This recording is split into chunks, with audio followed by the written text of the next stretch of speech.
Hi, so previously I made a video about how to install CasaOS on Mac, and some of you asked about external volume. So for example, any way to mount external volumes, how can I share actual hard disk on CasaOS, and how to configure external USB SSD and so on.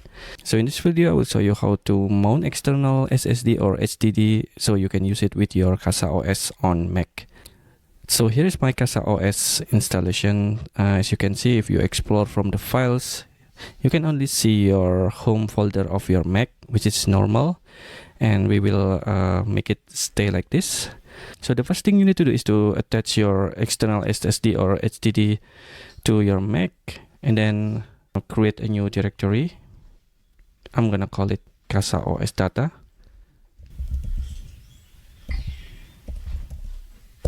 And then you can fill this directory with anything you need. For example, I'm just gonna create an empty directory here. Now open the terminal, and we need to stop the Colima first. Now let's check the status. Because it's currently running, I need to stop it first. The next thing we need to do is to open the Colima configuration. You can open Colima. Default Colima. So this is the Colima configuration file, and what you need to do is to find the mounts. This one. So we need to configure this one. First, let's remove this. The first thing you need to add is the home directory of your Mac. So for example, my username is my own name, so I have to put user/Junian here. You can replace it with your own username. Don't forget about it.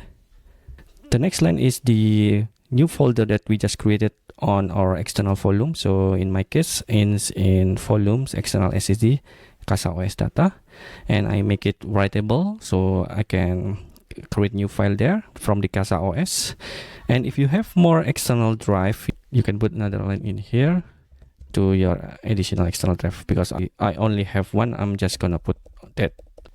And then we save the configuration file. Okay, once we save the configuration file, we can start Colima. Open your browser and log into your CasaOS instance. And then this time, when you open files, you will see a new directory here from root, and then the volumes, external SSD, and this is the CasaOS data I just created with untitled folder. So let's try to make some tests. I'm gonna create a new file, hello.txt. So I'm just gonna write something like this, hello from CasaOS, and click save. Now if you open the external drive and in the CasaOS data directory, you will see the hello.txt I just created. And if let's say I edit it from here, I'm gonna replace it hello from Mac. And let's open the CasaOS again. And this time if I open hello.txt from CasaOS, it will be updated to hello from Mac. So the file is synced successfully. Okay, I think that's it I can show you today. Thank you for watching, and see you next time.